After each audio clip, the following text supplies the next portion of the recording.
Today is Thursday, August 27, 2020. Coming up on Roland Martin Unfiltered, protests for Jacob Blake continue in Kenosha, Wisconsin. Also, what is happening, folks? The father of Jacob Blake says he is no longer handcuffed to his bed. We'll tell you exactly what that's all about. Also, folks, we'll focus on the United States Census, why it matters for African Americans to ensure that we are counted. Also, on today's show, NBA players continue their protesting, and they are going to return to the court, but there are some conditions. We're going to break it all down for you. It's time to bring the funk. Roland Martin Unfiltered. Let's go. Whatever the miss, he's on it. Whatever it is, he's got the scoop, the fact, the find. And when it breaks, he's right on time, and it's rolling. Best believe he's knowing. Putting it down from sports to news to politics. With entertainment just for kicks, he's rolling. It's on go, y'all. It's Roland Martin, Rolling with Roland now. He's funk, he's fresh, he's real, the best, you know he's Roland Martin now.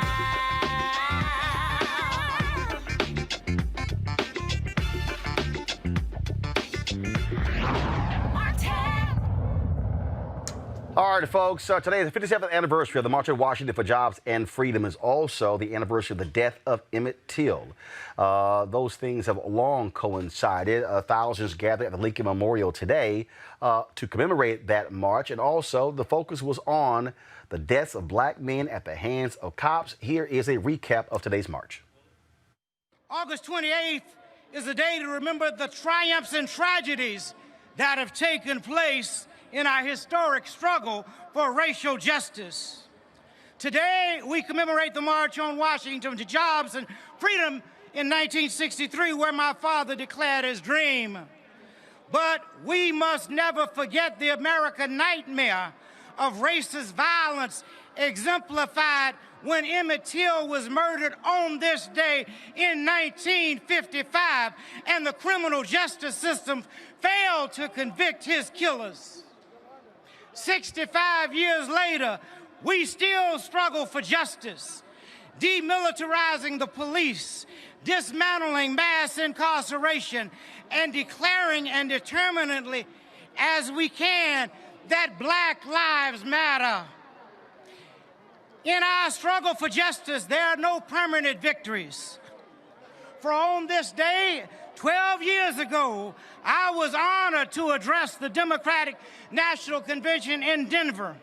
And on that night, on that evening in the Mile High City, our spirits were soaring as the Democrats nominated Barack Obama, who would go on to become the first African-American president of these United States. But the progress we celebrated then is imperiled yet again. And now we must march to the ballot box and the mailboxes to defend the freedoms that earlier generations worked so hard to win. Some of you may remember that 2 years at the March for Our Lives, I said, spread the word. Have you heard? All across the nation, we are going to be a great generation.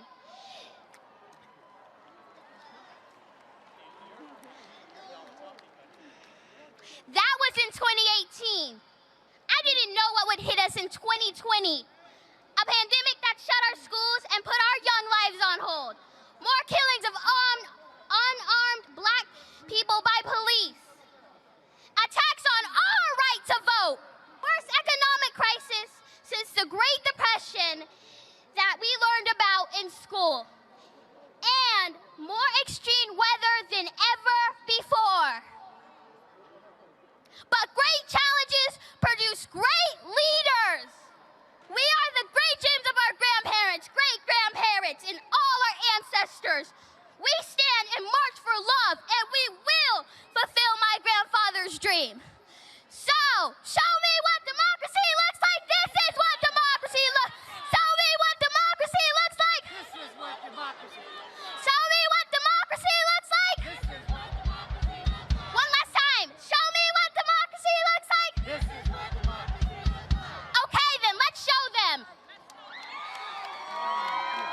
No justice. No justice. No justice. No justice. What do we want? What do we want? What do we want? When do we want it? When do we want it? When do we want it? When do we want it? All right. 57 years ago, in 1963, there was a struggle in Birmingham, Alabama. There was the assassination of Medgar Evers, the head of the Mississippi NAACP. In the middle of struggle and murder, they came to Washington to demand that the federal government give them a Civil Rights Act and voting rights. They marched that day, in a hot, blistering day like today, saying that as we struggle, we need legislation. And they stayed on that movement until they got the Civil Rights Act of 1964 and the Voting Rights Act of 1965. 1863, Abraham Lincoln signed the Emancipation Proclamation. He promised us full citizenship if we fought to save the Union. He promised us 40 acres and a mule. We never got the full citizenship. We never got the reparations. We come to Lincoln because you promised, Mr. Lincoln, and the promise has been broken. And we come like Dr. King came 57 years ago to say we're tired of broken promises. Tell it. No justice! No justice! Jacob Blake! Jacob Blake! Jacob Blake! There are two systems of justice in the United States. There's a white system and there's a black system. The black system ain't doing so well. But we're going to stand up. Every black person in the United States is going to stand up. We're tired. I'm tired of looking at cameras and seeing these young black and brown people suffer.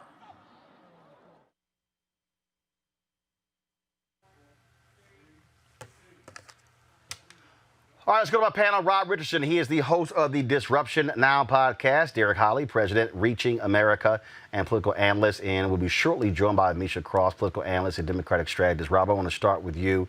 Obviously, a number of speeches today, a number of family members who've had their children killed by police. Trayvon Martin's mom was there, Sabrina Fulton. You also had, of course, as you saw there, the father of Jacob Blake, who is in a hospital there in Milwaukee. You also had the George Floyd family and so many others.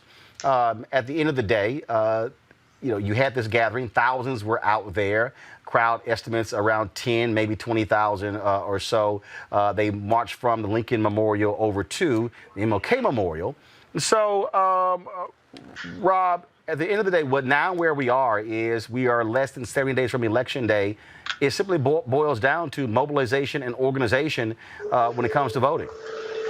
Yeah, that's pretty much all that's all it's going to actually come down to, because we know that despite what's going on, despite the fact that you have a president that's been in charge of leading a pandemic where 200,000 people almost are dead, where he stokes racial flame every time he can instead of trying to bring people together, his people are going to be motivated. No matter what the polls say, they're going to be motivated. So it's going to be on us to make sure that we come out in strong numbers, because it's always been of black people that have actually helped save America. We're going to save it one more time. Not only to improve our lives, but actually to make sure America survives. Derek, obviously, we have seen marches and protests from folks, from African Americans, folks on the left, folks on the right. And again, marching and protesting is one thing, polling is another thing, but it boils down to who is going to get out there and vote. Yeah, and that's the bottom line. Who's going to get out and vote? And I actually cycled down into the mall today, and was down there for a good part of the protest in the march. Did your ass put a mask on? I did. I had to put it. So Good job. So somebody put it. Wait, somebody covered up biking. Oh, look at the progress. Let me tell you. Now, let me be clear. Let me be clear. When I cycle, I do not wear a mask. However, because of the crowd size, again, I pulled out my bandana and put that around my face. Yeah. Okay. That's what we do. Yeah. Okay. And so, but all that being said, man, it was Roland. It was a good event. I was glad I went down there to see it. I think the numbers of the 10 to 20,000, I think that might be on the low side. So I'm waiting to see what that aerial view is going to look like, because they were coming in droves. I mean, people were coming in droves, and so it was a good scene. And so I'm hoping, man, that out of this will come some type of reform as it relates to the police and what they're doing. I mean, this last shooting, man, it's just ridiculous at this point. One after another. Anisha, I did not go out there. One of the reasons I did not go out there is because you saw that lack of social distancing. That was precisely why. I'm sorry. And again, look, I got no problem. Here's the deal. We had the live stream, and here's the deal. I listened to people last night complain about the lack of social distancing that took place when Trump gathered last night. Look, you can't criticize that venue where they had several thousand people, and then you don't say anything about what took place at the Lincoln Memorial. And so, again, seriously, to me, you could have had that event. It could have been all virtual. And so, look, if people want to get together and protest, that's fine with me. But that's why I was not there. And so, because I got to think about my family as well, and we have to be practicing what we preach. Nevertheless, these events are important. They are symbolic, but they also important. But it's also vital that you have content gathering, data gathering, because having people show up is one thing, but being able to be sure you reach them and connect with them when they leave, that to me is also important. No, you're 100% correct. And then my heart goes out to you and all the people who are involved in this movement and have been in this movement long before it became a hashtag, who were not able to be there today because of social distancing, because thousands of people flew in and who knows what they may or may not have brought with them, but also because I think that you touch on a very important point, Roland. We have never had a hard time in gathering people for a mass event in the nation's capital or any other major city for that matter. What we do have more of a problem with is consistent engagement that exists outside of those pivotal event moments. What are people doing? How are they going to carry this back into their neighborhoods? How are they going to apply pressure to their state and local leadership? What do we do beyond this? I think that for a lot of folks, and this isn't to shade anybody who took part in this movement at all, but I think that for a lot of people who flew into D.C. today and who are out on the memorial, they've checked off a box. And probably also didn't check off the boxes they needed to for the census. And I know you're going to talk about that later in your show. But I just want to make sure that people fully understand what we face in this nation. And it's more than just this election in 2020. There are so many elections that we need to have people involved in who look like us, specifically younger people who we know are such a large demographic, but don't and are not represented as often as they should be in our electoral process. But we want to see this movement take place in more than just these key moments throughout history. We want you to take this to the streets in your own communities. We want you to consistently have your voice heard at home. I think it's very easy to show up in D.C., which is a great city, and showcase it here, but it matters a lot to take it back home. It matters a lot to carry this conversation, have some actionable items that you're actually doing outside of social media and outside of the protest itself. All right, folks, speaking of last night, Donald Trump gave one of the longest damn acceptance speeches ever last night, tallied more than an hour, no real vision forward. He did have a few black moments.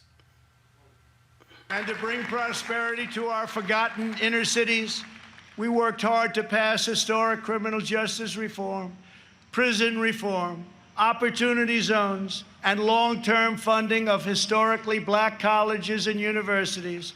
And before the China virus came in, produced the best unemployment numbers for African Americans, Hispanic Americans, and Asian Americans ever recorded.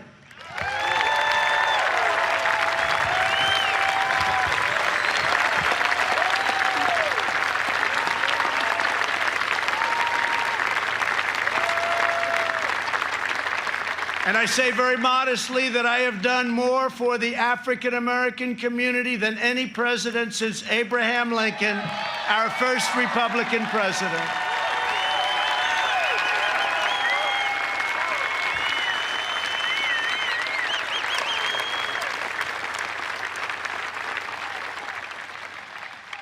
And I have done more in 3 years for the black community than Joe Biden has done in 47 years.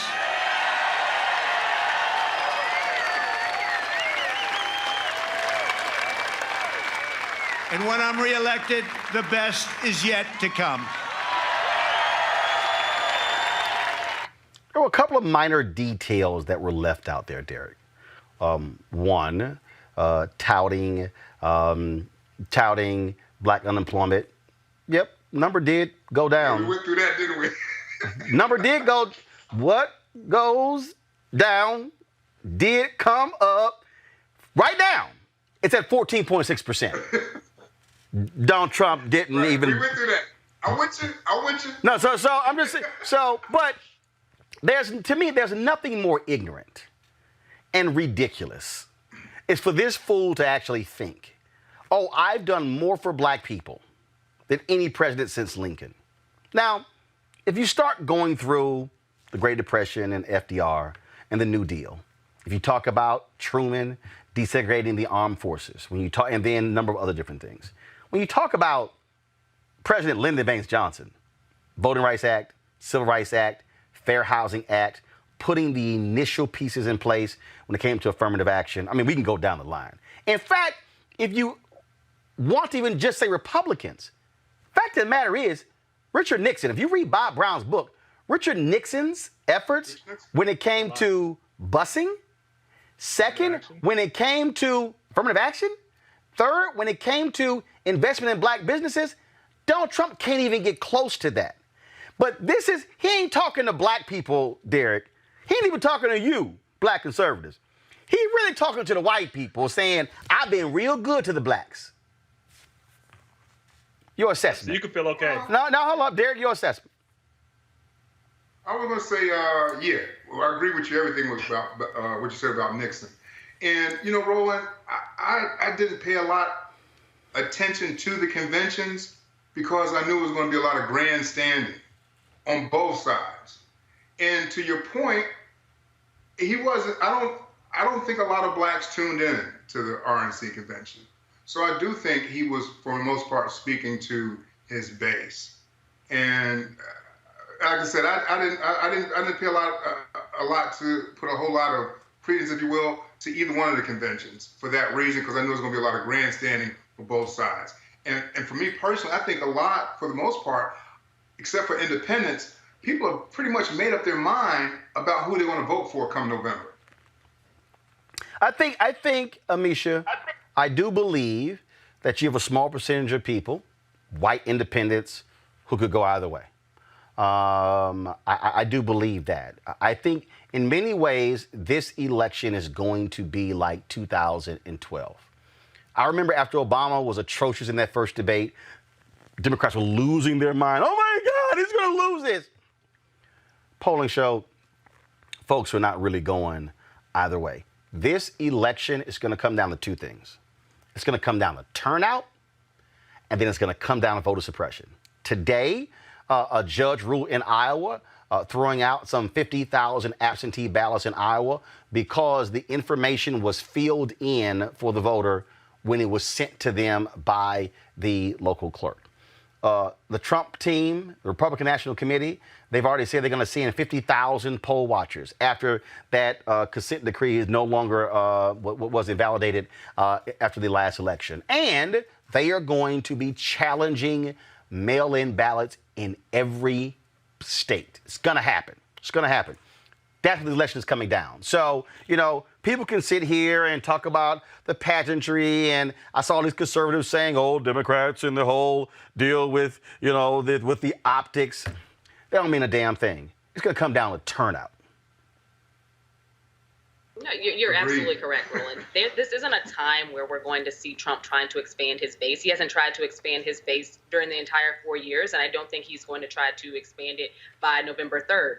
What he is trying to do, and what the Republican Party is helping him do, is ensure that there is large-scale voter suppression and voter disenfranchisement, whether that be by, pushing these false narratives about there being a large amount of fraud and mail-in voting and there being problems with that, or just extremely long lines at polling stations, polling machines that don't work, polling stations closed down in certain areas. He is counting on African Americans staying home out of a sense of just apathy with the process, or not having their votes counted at all. And I think that, the tragedy in all of this is that we have a president who does not really uphold democracy. He knows that he can't win this vote fair and square. He knows that this is going to be a race won within the margins. And instead of actively competing and actively pushing forward a policy that people can get behind, he's decided that he's just going to try to steal this election by whatever means necessary. And whatever means necessary is destroying mail-in ballots, utilizing the United States Postal Service to help him to do so. In addition to that, making sure that he has these states in his back pocket and governorships that are working against our democracy on a daily basis and are steadily trying to keep people off the rolls as we speak. Derek, again, it was just laughable listening to. Listening to all of that. It was laughable. I'm sorry, Rob. Rob, go to you next. Rob, it was laughable listening to all of that. It was laughable in the fact that Donald Trump made no mention at all of any police shootings, of holding police accountable. There was this throwaway line in there about, yes, there's police misconduct. We will hold them to the letter of the law. But everything else was a full-on embrace, hug, you name it, when it comes to police. And so when I hear, and I'm going to play a video later, when I hear all of these conservatives say, Joe Biden needs to speak up more forcefully against these rioters out there, I'm like, when the hell are y'all going to say something? That's what I'm saying. That's what look. It's fool's gold. It's actually a trap to try to fall into that narrative, because all this lawlessness, if he wants to call it that, is falling under his administration. So he's talking about all these things that are happening and saying what's going to happen if Joe Biden takes over. It's happening now. Like, so what are you talking about? It's under a Trump administration. So I actually think future Vice President Kamala Harris framed it in the right way. She's saying that he's responsible for not only these injustices with police, but he's responsible for the breakdown in the whole decay of us not having a civil way to come together, because he is exacerbating the problem. And so if you want real law and order, which just doesn't mean like cops get to do whatever they want and kill people, that's not law and order. It's real justice. Then we'll have a real administration, and we will do that, and we'll hold those people accountable, including people like the guy who I forgot the guy's name, who shot and killed 2 or 3 protesters in Wisconsin. Kyle Rittenhouse. Yes, he needs to be held accountable. He was able to go out and do this shooting and walk past the police officer like all is cool. I mean, law and order is out of control in this country, and it's because of Donald J. Trump, and we need to change administrations. If you want to keep going the way we are, then I guess you can go with this president. This is Trump's America. So I don't even understand the argument he was making. So last night, you had a situation out there where after the speech was over, where Rand Paul and his wife, go to the video, were walking out, and apparently some people they turned down car service. They chose to walk back to their hotel. So there were protesters who were shouting at them and yelling at them. And Republicans have been in an uproar today, Derek. Oh, my God. I can't believe this. They feared for their life and saying that Joe Biden must slam this and Joe Biden must criticize this. But I want to show you something else. 3 days ago, Derek, 3 days ago, in Idaho, there were a group of protesters who shoved their way past state troopers in the state capitol, took over the gallery, refused to leave. The Republican Speaker of the House said, okay, fine, y'all can go ahead and stay. Then when the question was asked to the cops, why didn't y'all charge any of them? They said, oh, there was going to be a higher risk of violence if we arrested any of them. Some of them were also armed. And they said, okay, fine, y'all can go ahead and stay. What were they protesting? Masks. So I tweeted out to several conservatives who were demanding that Joe Biden speaks forcefully against this. And I said, when the hell y'all gonna speak out against something? I said 3 days ago, I said, they literally pushed past state troopers. Everywhere else I could say, if you did that, Derek, and I did it, and Amisha and Rob, hell, we getting hit with assault. But yeah. We might not live. We might not live to tell them. Yeah. Right. But wait a minute, and this is crazy. So in 2014, Derek, there were a group of LGBT activists who had a silent protest, who stood in the door. They arrested them. So I guess my whole point is this here. Would I have been shouting down Rand Paul that way? No. Because my whole deal is the best way to shut Rand Paul up is for the Democrats to take control of the Senate and put his ass in a minority. So that's just me. So other folks. But it's amazing to me how something happened and conservatives, oh my God, Democrats, you have got to condemn this. And I'm like, man, y'all let shit ride and don't say nothing. Well, Roland, I think that goes both ways. That's what I just said.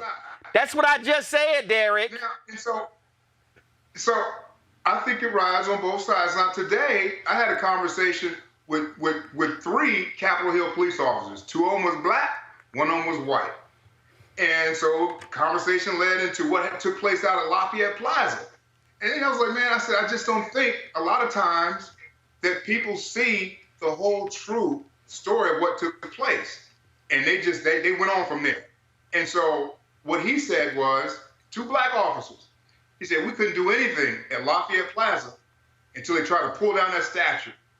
He said, up until then, our hands were tied. But they didn't want the statue to come down, so we were then ordered to bring law and order to the whole entire situation.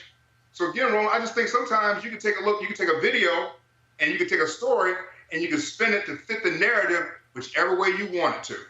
Yeah, no, it's not that hard. No, really. Look. You look at Cliven Bundy, who took over a federal land with guns and dared the Obama administration to come by, and they backed down. Black people. No. Don't forget how Fox News loved that. They call that an American patriot fighting for freedom. Go ahead. Yes, but suddenly when we're trying to fight to live, we're not fighting for freedom. We're dangerous thugs. You have the RNC out here talking about hide your baby, hide your kids. These black people are trying to take over. No, all we're trying to do is live. Like we're not protesting not having a public house. We're protesting the right to exist. Oh, basically, yeah, Derek. Basically,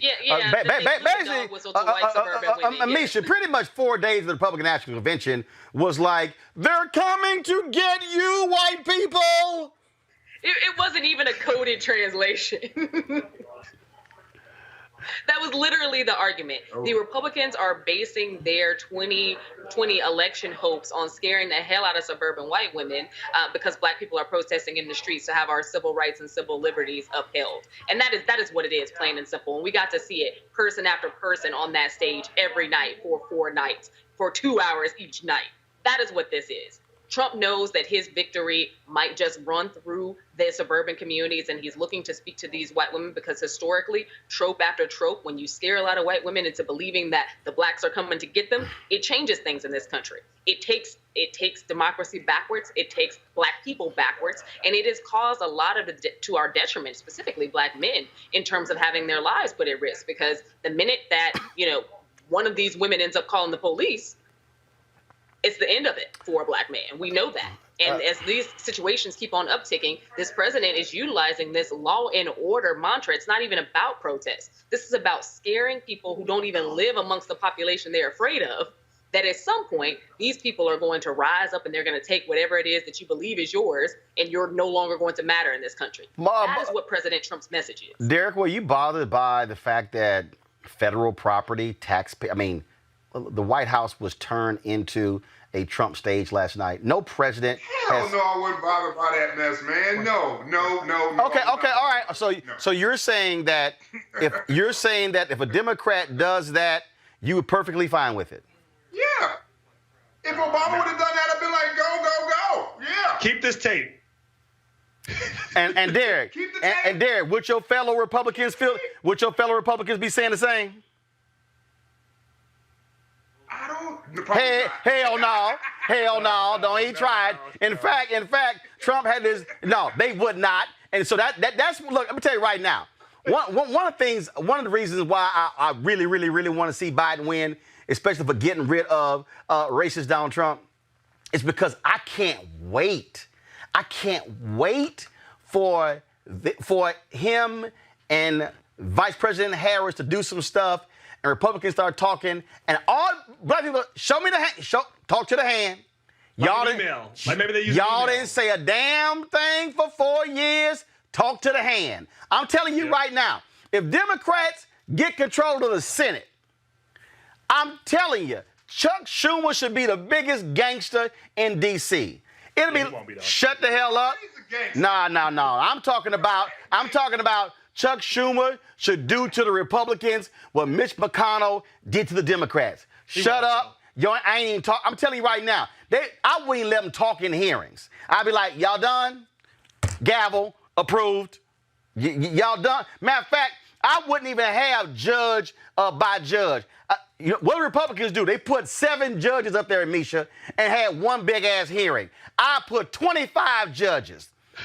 That's what they should do. That's what we've seen happen from Republicans. I be gangster. Have, thrown away the playbook. They've thrown away the norms. They don't care. And at this point, they have a habit of calling out Democrats for the smallest infraction. But we've seen throughout this Trump administration that none of the rules apply. And then when you mention them, it's like, oh, this doesn't matter. It's really frustrating because the hashtag has come up at the state level, at the federal level several times before for senators, current seating senators. However, when it comes to the president, Republicans are acting like, oh, this is not a big deal. I'm just letting y'all know. I'm be like, you done? You done? Next. You done? Next. Okay, now y'all, last night, Trump had his big old fireworks display. There were protesters out there in the streets. Actually, this is a pretty cool video. Watch this.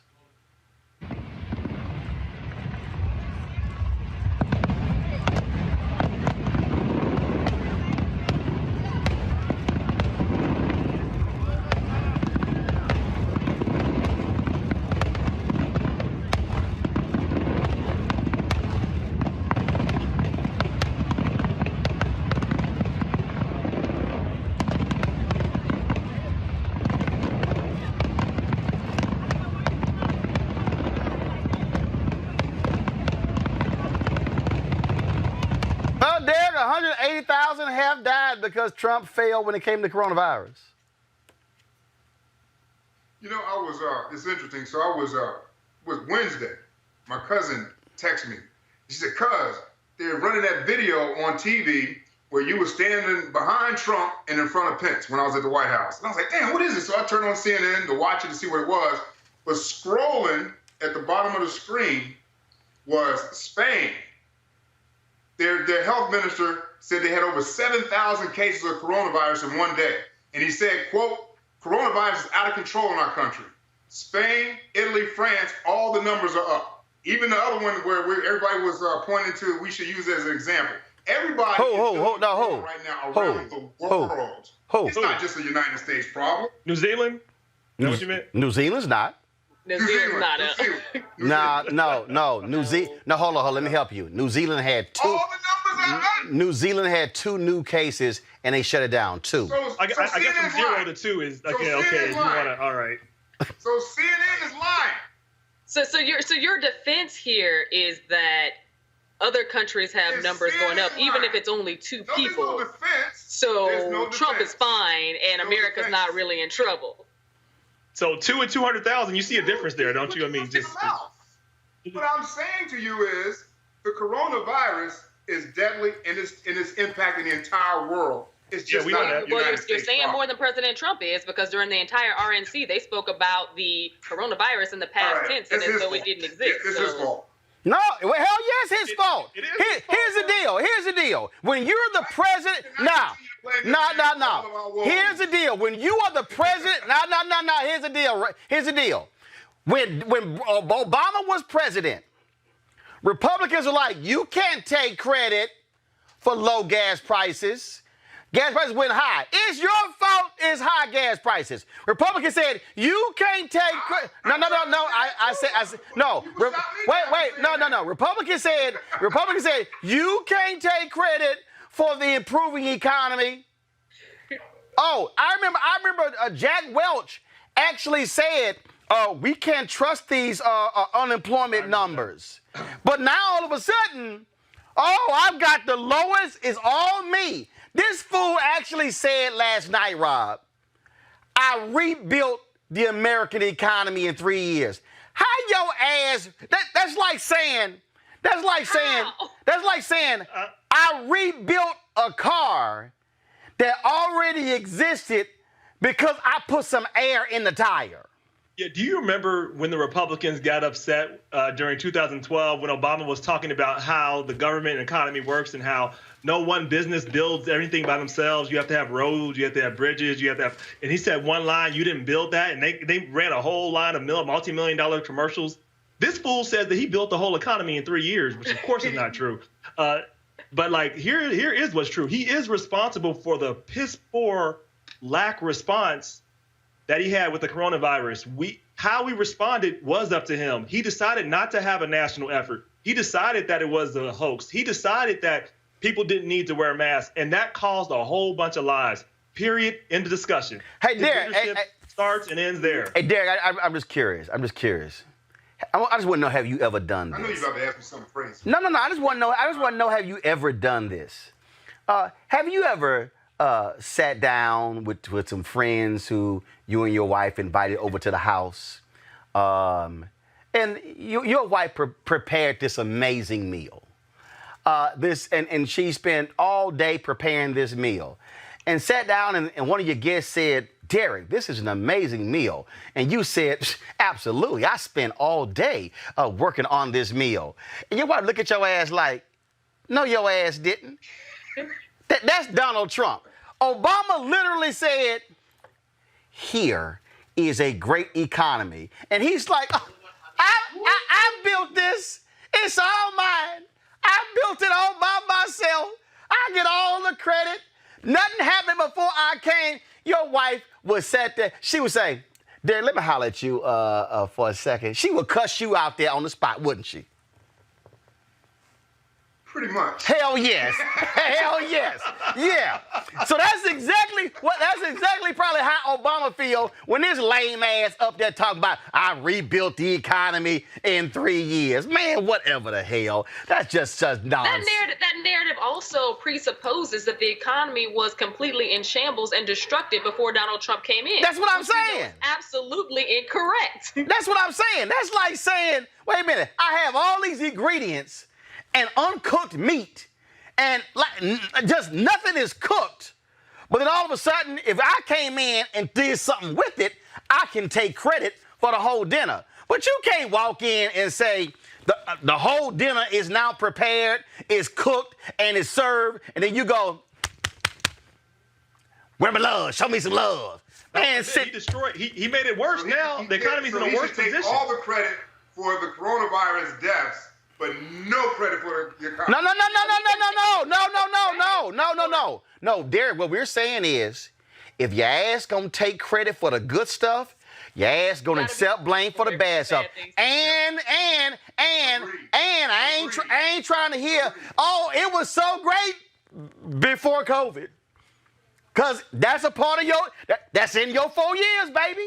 See, you got to accept what's in your 4. That's like George W. Bush saying, yo, the economy was kicking until that shit fell out, until the housing crisis just destroyed the entire economy and almost put us into the second greatest depression in American history. Donald Trump is the equivalent of a dude who said, yo, we were killing them in that game. And they said, no, you were killing them in the first half.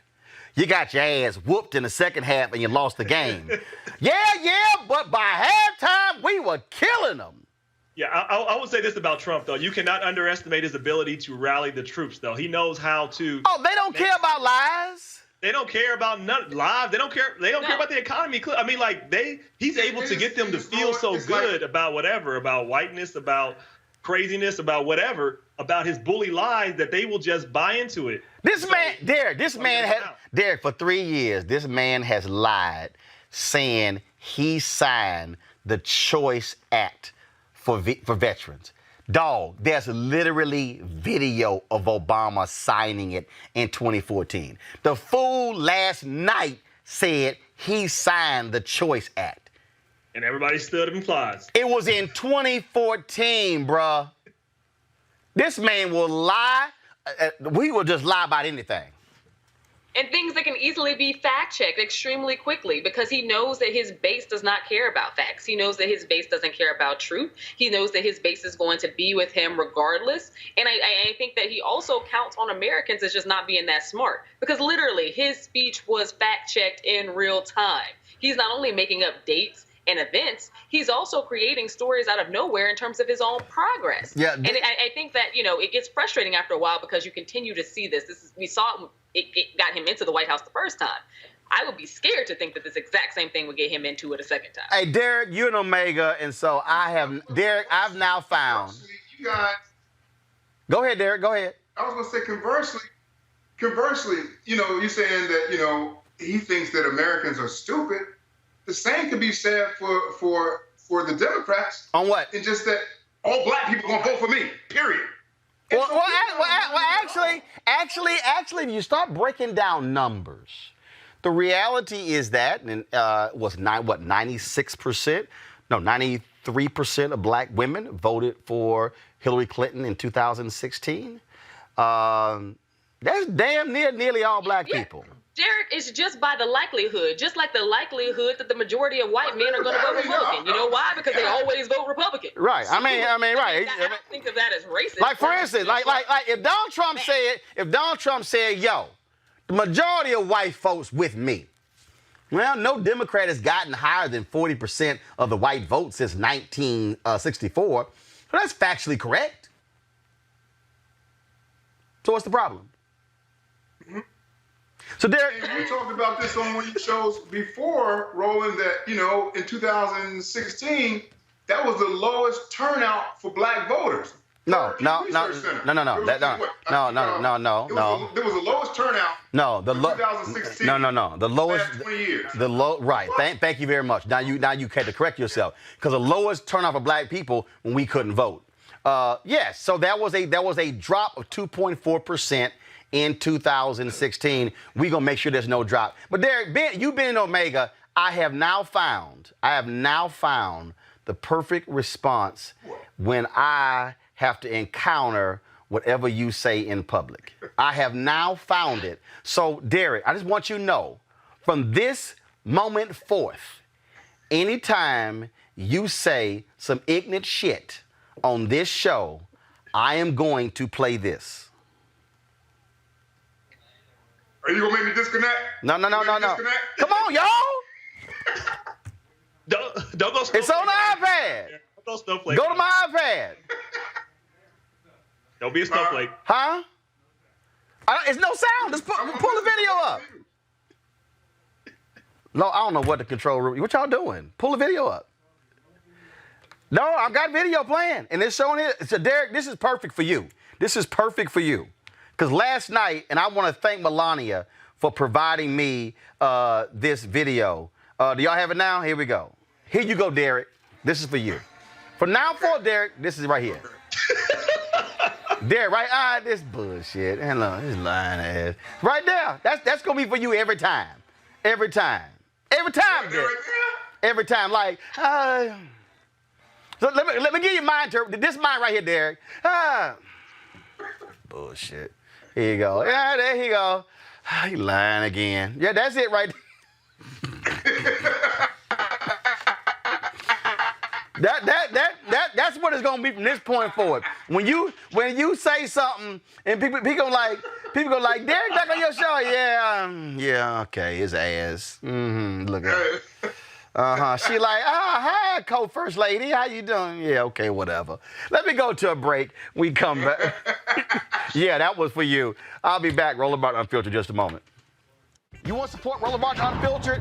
Be sure to join our Bring the Funk fan club. Every dollar that you give to us supports our daily digital show. There's only one daily digital show out here that keeps it black and keep it real as Roland Martin Unfiltered. Support the Roland Martin Unfiltered daily digital show by going to RolandMartinUnfiltered.com. Our goal is to get 20,000 of our fans contributing $50 each for the whole year. You can make this possible. RolandMartinUnfiltered.com. As our community comes together to support the fight against racial injustice, I want to take a second to talk about one thing we can do to ensure our voices are heard. Not tomorrow, but now. Have your voices heard in terms of what kind of future we want by taking the 2020 census today at 2020census.gov? Now, folks, let me help you out. The census is a count of everyone living in the country. It happens once every 10 years. It is mandated by the U.S. Constitution. The thing that's important is that the census informs funding, billions of dollars, how they are spent in our communities every single year. I grew up in Clinton Park in Houston, Texas, and we wanted new parks and roads and a senior citizen center. Well, the census helps inform all of that and where funding goes. It also determines how many seats your state will get in the U.S. House of Representatives. Young black men and young children of color are historically undercounted, which means a potential loss of funding for services that helps our community.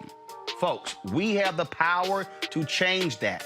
We have the power to help determine where hundreds of billions in federal funding go each year for the next 10 years. Funding that can impact our community, our neighborhoods, and our families and friends. Folks, responses are 100% confidential and can't be shared with your landlord, law enforcement, or any government agency.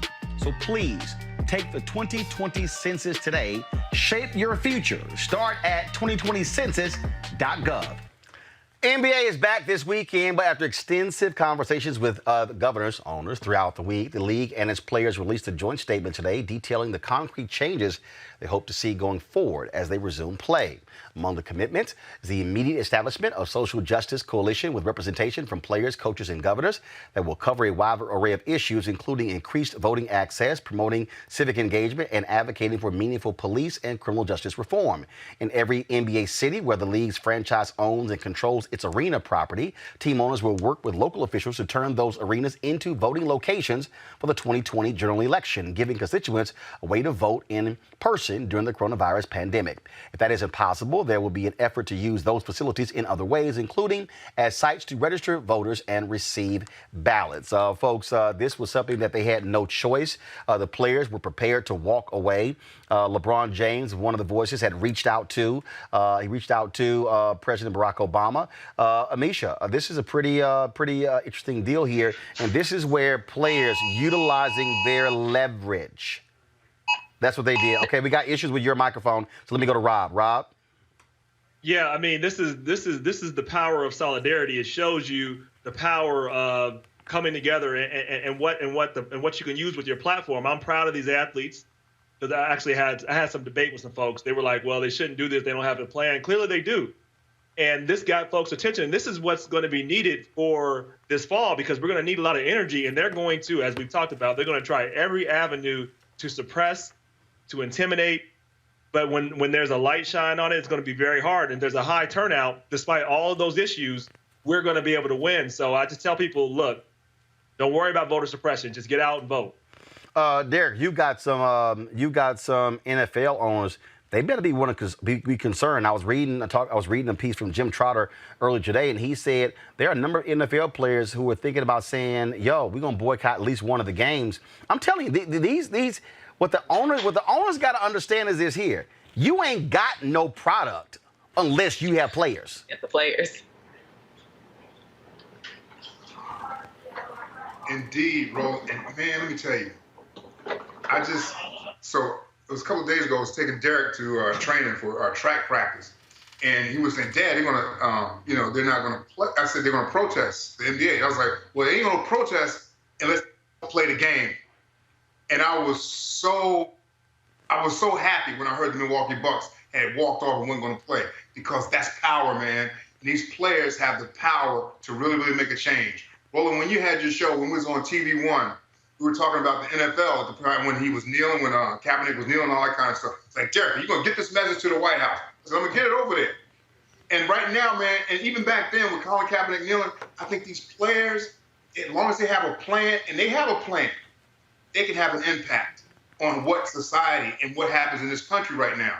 And if the NFL right now, if them boys come out and boycott a game, Shorty, it's going to make all the world of a difference. But after that, after these boycotts, after the protests, you got to have a plan. The plan got to be some type of justice, something as it relates to police reform. And it can't be defund the police. It's got to be a concrete plan. And these athletes can be the centerpiece, if you will, to make this thing happen. Simple as that. And again, this shows you how collective leverage. Because see, again, I'm not using power. And the reason why. See, power means you control. The reality is the NBA governors, they control because they own the teams. But this is where you use leverage and influence. And I think it's important for people, just like the players did not boycott the games. That was a strike. It was not a boycott. This is leverage and influence that they are exerting to get the league and the owners to do what they need them to do. And I would hope that these black players in the NFL would, as a collective, find some guts to realize it's more you than them. I mean, Jerry Jones can sit here. I'm telling you right now, Jerry Jones can talk all this crap he wants to about kneeling. Let me tell you what changes that. When Dak Prescott has the guts to stand with his fellow player. When, in fact, y'all have the video of the Minnesota Vikings today. Today, the Minnesota Vikings players got together and they spoke to the issue, and they spoke as a team. Dak Prescott, Ezekiel Elliott, pay attention. We want proper persecution of Derek Chauvin, the police officer that kneeled on George Floyd's neck for 8 minutes, along with the other officers. That's all we want, just to start there. And as a social justice coalition, as a group, and as a team, and as an organization, we're doing everything we can to build sustainable programs that will help the long-term effects of the lack of economic prominence in low-income areas, the lack of mental health support in some of these areas. We are doing everything we can, but now it's on the bureaucratic system to also meet our intensity, to meet our level of what we're demanding, because it only goes so far. It's a two-way street. We can do what we can with the finances and the resources we have, but we need the politicians, we need the government officials, the bureaucratic system, like I spoke to stand up and be leaders. Because we live in a world right now where everyone cherishes the voices and the stances of entertainers. And everything falls back on us. What are they going to do? What stance are we going to make? Right now, we're saying right now we're going to put the pressure on the bureaucratic system to implement a proper persecution of Derek Chauvin. I'll repeat his name again, Derek Chauvin. I'm not going to just say the officer. His name is Derek Chauvin, along with the other officers who murdered George Floyd in the streets of Minneapolis. I speak for my entire team right now. I appreciate them allowing me to come up and be the voice, but just know I'm one man, but the army behind me is much stronger when we're together. And we wanted a unified voice in this moment. I appreciate Coach, the administration, for allowing us to, even be possible today. But it's a two-way street, like I said. Now it's time for the bureaucratic system to hold up its end and to supply a fair trial, fair juries. All of the process that we've known has failed us before. We're sick of the process and the system failing us. We're standing up right now as the Minnesota Vikings and saying we want a proper jury, we want a proper persecution of Derek Chauvin. Thank you. If the NFL and all of his players stood behind him, and that was a white player who spoke after him as well. We're now seeing this, Rob, in the NFL, in Major League Baseball, where white players, and let's be real clear, we didn't have this before, where white players were standing up for these issues. Go right ahead, Rob.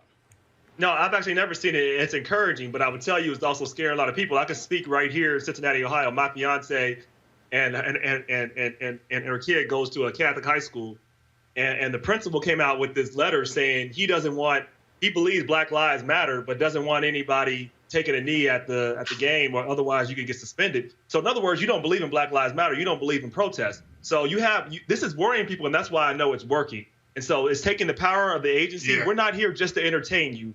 We're gonna fight for our rights, and I am so proud of these athletes, and I'm so proud of this generation right now. And again, that's how. I saw. Go ahead, Derek. Go ahead. I was gonna say that brother did a really good job with the Minnesota Vikings, but the day before, Ryan Tannehill, white quarterback for the Tennessee Titans, stood up and did something very similar to that.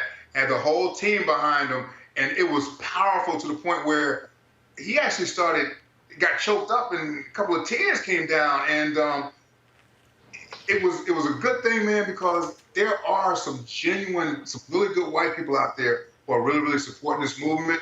And I think these players, man, the NFL, first of all, the NBA, applaud them for what they did, and they are a true example. And I think if the NFL can follow suit, man, I think we could really have an impact. It's only going to happen when you have players who have the guts to actually stand up. As simple as that. Yep. But again, Amisha, I think what you're seeing is you're seeing a new generation of folks find their voice, and this is how you use your leverage and influence to be able to create change. No, you're absolutely correct. And I think they're watching these people in the streets who, in many cases, don't have two dimes to rub together, and they are sitting in their, multi-million-dollar homes with this level of influence, with this embedded base of followers. It is incumbent upon them to take on a leadership role and really speak out now.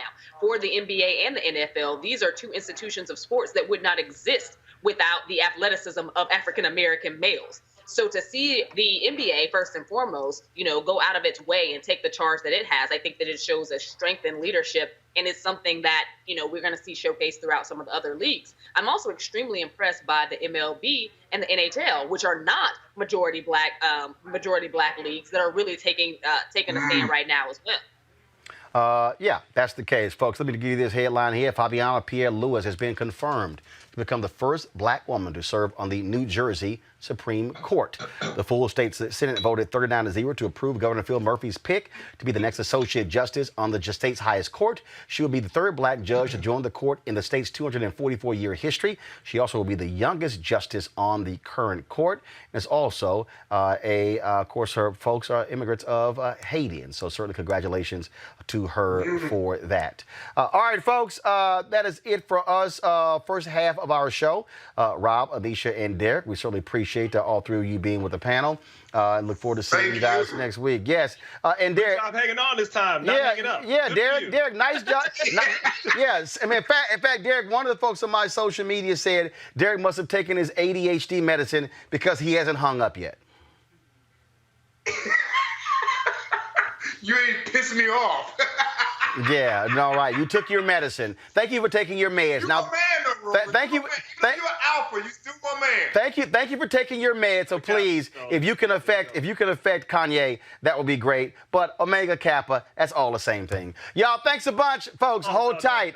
It's the same thing. Coming up next, the census, why it matters to African Americans. The census, why it matters. That's next on Roland Martin Unfiltered. You want to check out Roland Martin Unfiltered? YouTube.com/Roland S. Martin. Subscribe to our YouTube channel. There's only one daily digital show out here that keeps it black and keep it real. It's Roland Martin Unfiltered. See that name right there? Roland Martin Unfiltered. Like, share, and subscribe to our YouTube channel. That's YouTube.com/Roland S. Martin. And don't forget to turn on your notifications so when we go live, you'll know it. We can face this pandemic head on. We can do what it takes to protect our families and our communities. Together, we can get our economy moving again, but not without the tools and resources we need to get the job done. To win this fight, it is going to take a public service army. Don't let Congress fire the frontline workers who can save us. Text FUND to 237263 to tell Congress to fund the front lines. And we want to thank the folks All right, we back. I want to thank the people that asked me for being, of course, partners here with Roland Martin Unfiltered. What they're laying out is critically important, and so we appreciate their support for this show. Folks, the Constitution requires an accurate count of the country's population every 10 years. And this year, 2020, is a census year. The data collected affects the ability to ensure equal representation and equal access to important governmental and private sector resources for everyone across racial and ethnic lines. Unfortunately, certain populations are at a higher risk of not being fully counted in the census. Some, like African Americans, have been historically underrepresented for decades. One of the reasons is major changes in the way the data is collected, like relying on the internet as primary way to reach households and how they respond. And some people are just reluctant to respond because they don't trust the confidentiality of the data being collected. Now, in the next hour, we'll talk about why Black folks must participate and really get people to understand really what the census is and how it impacts you. Now let me stay right there.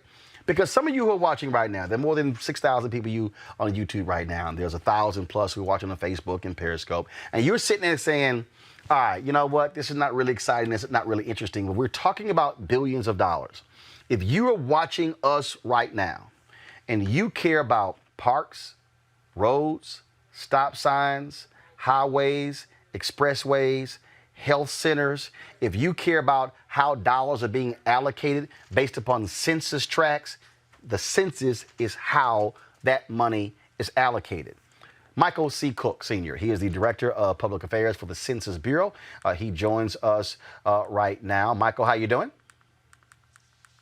Thanks for having me. I appreciate the opportunity to let people know that the 2020 census is still going on. Time is running out, but it's not too late. And we just want to make sure that they understand why it's important, why it's easy, and the fact that it's something that the Black community can't miss out on. I also want to bring up Dr. Amina Demessi, Vice President of Research and Policy Analysis for the Congressional Black Caucus Foundation. Doc, glad to have you as well. So I want to talk to both of you because, Mike, I want to start with you first. Again, when we say billions of dollars, first of all, people are watching and going, yo, seriously, are we really talking about billions of dollars? But we literally are talking about how the nation is funded. That's correct. Every 10 years, we conduct a count. You got it right. You hit the nail on the head. Article 1, Section 2 states that it's a mandatory count of everyone residing in the country for two things, power and money. 435 seats in the House of Representatives are allocated because we count everybody once, only once, and in the right place. But also those federal funds. You mentioned billions. Some people have actually measured it to be $1.5 trillion every single year that flows down to the local level for things like roads, schools, infrastructure. The current pandemic underscores the need for accurate census data when we're talking about emergency preparedness and healthcare. But then when you look at SNAP benefits, Medicare, Medicaid, if you have college students, Pell Grants. So every single facet of the country, business sectors, private and federal and public, they use our official statistics to justify making investments that impact your lives. It only takes a couple minutes, but it sticks with your community for 10 years. This is a voting year. When you vote, it tends to stick with you for the terms of that election, 4 years, 1 year, 2 years. But when you look at the census, for 10 years, it'll shape your community. And so I just want to take the opportunity to let all of your listening audience, all those that are following you, that the census is happening. If you haven't responded, there's still time to respond, but it's something that you need to take part in, stand up, respond, and get counted. Black America Counts is an initiative with the Congressional Black Caucus Foundation and Fair Count, the organization founded by Stacey Abrams. Their goal is to identify hard-to-reach communities and guide outreach and mobilization efforts to help increase census turnout. Dr. Demessi, let's talk about that because people, look, the absolute old way, they went door to door. Folks got census shirts on and they've got bags and they go door to door, knocking on doors. For a lot of folks, they don't like people just knocking up on their door. But now you've also seen, now with the internet, how that's changed as well. And so how has technology helped? Has it improved this process to be able to reach those hard to reach places or hard to reach people? I'm sorry. First, let me just say that what Stacey Abrams did in her, 15 seconds of fame was created a movement, a new movement for us to understand the power of data as it relates to the resources needed by the Black community. As you just heard, we are consistently undercounted. And so the brilliance behind our partnership is that we are identifying hard to count communities, particularly Black and Latinx, in order to really cast a wider net, go beyond what the census has done, to really equip our policymakers and organizers with data, information on where their communities are. Because here's the thing, right? It's great that we have another medium to fill out the census. You can go online, takes 5 seconds, if you have internet access. When we talk about our community, not only are we wrestling with the global pandemic, we don't all have access to the internet. So, what our advantages to some are unrealistic for our community. So we have to bridge that gap. So what our partnership does is also identify communities of color, either a county that has 25% lack of internet access or community of color. We want to know where those communities are, and we want to equip our policymakers and organizers with the information they need, so we can then do what Fair Count is doing, which is actually setting up internet access for people in communities, but understanding that there are a number of barriers. And so just providing internet is not enough for our communities to get the accurate count they need. Michael, how many people are out here? How many people are in the country who are trying to get this accurate count? We have 234,000 people that we've hired knocking on doors. They've been doing that since August 9th. We have seen that the self-response rate for the nation, which really right now stands at 60 to 64%, is actually at 80% when you add in the amount of people who've actually been counted by people knocking on doors. So I applaud the fact that people are responding, but I know that there's still work to be done. And I encourage people to go to 2020census.gov to respond online, like you said.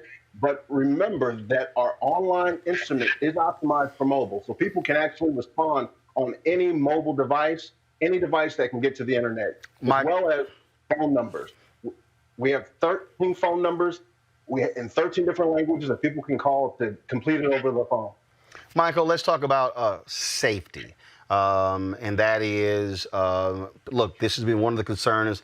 My data, who's getting it, who's getting my information, am I having to turn over my social security number, bank records, what's going on here? And so what data is being asked for when it comes to the census? When someone asks you to complete the census and they knock on your door, they will come to your door with a mask. Masks are mandatory. Their safety, your safety in the pandemic is number one.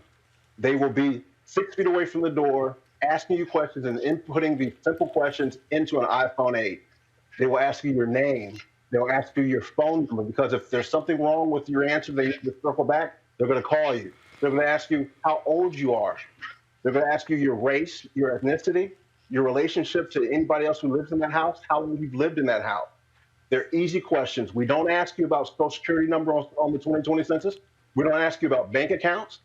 All of that detailed information about you that you give up on many surveys that you answer any and every day, that's not part of the 2020 census. These are statistics about your household as of April 1st, 2020, that can be released in aggregate in statistics, so decision makers can make informed decisions that impact their lives for the next 10 years. Dr. Demasi, is there any particular group, the most vulnerable? When I look at voting, typically the older you are, the more likely you are going to vote. And then as you go down with age, it actually gets lower and lower and lower.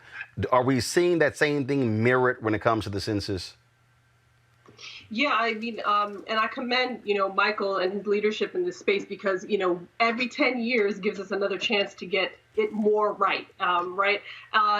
Unfortunately, or fortunately, depending on how you see it, age does not insulate us from our rates of participation. The challenges are across the board, right? So one of the things with our Fair Count, Black America Counts partnership was using the model that Stacey Abrams used in Georgia and mapping it across the country so we could see what do our populations look like. And it doesn't come as a surprise to most of us who do this work, that a lot of our communities in the South, right, disproportionately affected, high proportions of Black folks with higher disproportionate rates of challenges to get the census filled out. So you have people like, and it goes across the country, right? You've got people like Congressman Stephen Horsford out in Nevada that partnered with our chair of the CDC, Karen Bass, and created a CDC Census Task Force specifically to make sure that we can really bridge the gap across all ages, communities, whether you're a senior or young. You need to be counted at the end of the day. So, unfortunately, the undercounting doesn't discriminate, within it. There are challenges throughout, but we do see some variation across states as well. More challenges in the South. We see less challenges in sort of the Midwestern states.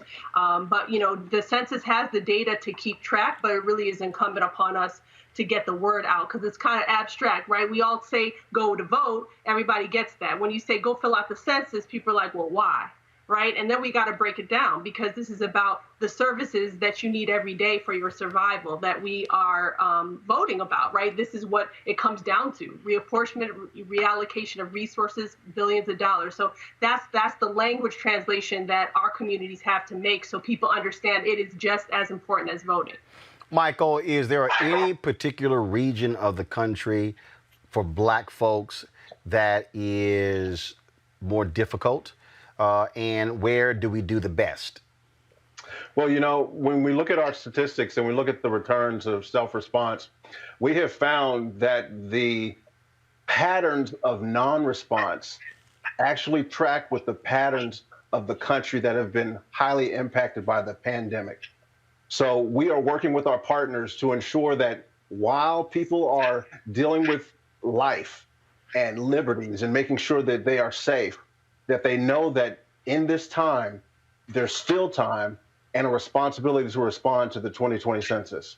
When you look at the Black community, Black men ages 18 to 35 are historically undercounted. That's what we call the differential undercount. So those people that look like me, that are 18 to 35, as well as kids ages 0 to 5, the young children are typically undercounted. So we have a robust media campaign, and our partners have been sharing that information and being laser focused and making sure that those communities, those pockets of the country that look like those undercounted communities are actually knowing that it's easy, safe, and important. Dr. Demessi, again, when we are trying to convey this and getting people to get it. Look, there's a lot of people don't trust government. They just don't trust them. So what messaging are y'all using to reach people, to get them to understand? So we're breaking it down really, not just saying it's important to fill it out, but why it is, okay? So, at the end of the day, people might not get the numbers so much, right? But when you talk to them about federal transit programs, Section 8 housing vouchers, school breakfast programs, right? Highway planning construction, unemployment insurance, which, we're seeing because of the current recession we're in, is skyrocketing in our community. It resonates. So number one, we're trying to translate why it's important to be counted, to understand that this is a social justice issue. Data and the data is important, in a post-civil rights era where, at the end of the day, people are looking at our numbers. Policymakers need to have these tools. That's why the census does this job, because we need to be represented. This is all about representation at the end of the day. And most of us get that part. So we are trying to talk about the 300 plus federal programs that our tax dollars go to fund across the country based on these needs that people do connect with. Like, people know what it means for their kids to go to school and have lunch, right? People know what it means for them to have medical assistance, and Medicaid. Well, that's what this census is about. It's about making sure we're counted so that we have equal access to all of these services that are coming out of our taxpayer dollars. Michael, last question for you. Deadline. We know that it was shortened a month to be able to collect data. And so when is the drop dead date for people out there who are watching and listening to be sure that they fill out that census? September 30th of 2020 is our deadline. We currently are earmarking that date as the date in which we will conclude all of our field operations so that we can then start compiling the data and performing all of the tests and rigorous processes to turn over our apportionment counts by December 31st, our current statute that's on the books that we have to meet. All right. Michael, Dr. DeMessi, I certainly appreciate it. Thank you so very much for joining us. Thank you. Thanks for having me. All right, folks, got to go to a break. When we come back, we'll talk to folks who are out in the field making it happen, organizations who know what it means to emphasize the census. That is next, Roland Martin Unfiltered. You want to support Roland Martin Unfiltered? Be sure to join our Bring the Funk fan club. Every dollar that you give to us supports our daily digital show. There's only one daily digital show out here that keeps it black and keep it real as Roland Martin Unfiltered. Support the Roland Martin Unfiltered daily digital show by going to RolandMartinUnfiltered.com. Our goal is to get 20,000 of our fans contributing $50 each for the whole year. You can make this possible. RolandMartinUnfiltered.com. As our community comes together to support the fight against racial injustice, I want to take a second to talk about one thing we can do to ensure our voices are heard. Not tomorrow, but now. Have your voices heard in terms of what kind of future we want by taking the 2020 census today at 2020census.gov? Now, folks, let me help you out. The census is a count of everyone living in the country. It happens once every 10 years. It is mandated by the U.S. Constitution. The thing that's important is that the census informs funding, billions of dollars, how they are spent in our communities every single year. I grew up in Clinton Park in Houston, Texas, and we wanted new parks and roads and a senior citizen center. Well, the census helps inform all of that and where funding goes. It also determines how many seats your state will get in the U.S. House of Representatives. Young black men and young children of color are historically undercounted, which means a potential loss of funding for services that helps our community. Folks, we have the power to change that. We have the power to help determine where hundreds of billions in federal funding go each year for the next 10 years. Funding that can impact our community, our neighborhoods, and our families and friends. Folks, responses are 100% confidential and can't be shared with your landlord, law enforcement, or any government agency. So please take the 2020 census today. Shape your future. Start at 2020census.gov. All right, so a lot of y'all are always asking me about some of the pocket squares that I wear. Now, Robert don't have one on. Now, I don't particularly like the white pocket squares. I don't like even the silk ones. And so I was reading GQ magazine a number of years ago, and I saw this guy who had this pocket square here, and it looks like a flower. This is called a shibori pocket square. This is how the Japanese manipulate the fabric to create this sort of flower effect. So I'm going to take it out and then place it in my hand so you see what it looks like. And I said, man, this is pretty cool. And so I tracked down, it took me a year to find a company that did it. And so they make these about 47 different colors. And so I love them because, again, as men, we don't have many accessories to wear, so we don't have many options. And so this is really a pretty cool pocket square. Now, what I love about this here is you saw when it's in the pocket, you know, it gives you that flower effect like that. But if I wanted to also, unlike other, because if I flip it and turn it over, it actually gives me a different type of texture. And so therefore, it gives me a different look. So there you go. So if you actually want to get one of these shibori pocket squares, we have them in 47 different colors. All you got to do is go to RolandSMartin.com/pocket squares. So it's RolandSMartin.com/pocket squares. All you got to do is go to my website, and you can actually get this. Now, for those of you who are members of our Bring the Funk fan club, there's a discount for you to get our pocket squares. That's why you also got to be a part of our Bring the Funk fan club. And so that's what we want you to do. And so it's pretty cool. So if you want to jazz your look up, you can do that. In addition, y'all see me with some of the feather pocket squares. My sister, who's a designer, she actually makes these. They're all custom made. So when you also go to the website, you can also order one of the customized feather pocket squares right there at RolandSMartin.com/pocket squares. So please do so. And of course, that goes to support the show. And again, if you're a Bring the Funk fan club member, you get a discount. This is why you should join the fan club. Folks, our black mayors really need you to focus on the census because they have been very much in pushing this to their constituents. Joining us right now is McKinley L. Price, the mayor of Newport News, Virginia. He is the president of the African American Mayors Association. Mayor, certainly glad to have you with us. So can you please, again, as somebody who's sitting in the mayor's position, let folks know what happens when they don't fill out their census, how that impacts you and your budget? It impacts us tremendously, especially when you realize that this is something that's going to take place for 10 years. It's approximately up to $2,000 per person per year for 10 years, amount of money that you're talking about. So just as your former guest talked about when you're talking about SNAP, WIC, all of the programs that affect the people who are historically undercounted, it's affecting them. So it's a tremendous strain on our budget if we're underfunded. And historically, 10 years ago, we were pretty much underfunded. If we're about at the same percentage, for our city, it may be as much as $100 million per year. $100 million per year. And so when you are conveying that, are folks getting it? Because I'm sure they're complaining, Mayor, we want this and we want that and we want these services and we want pools staying open, pool hours, and we want park stuff. And you like, well, damn it, if y'all had filled that census out, I could have had more money.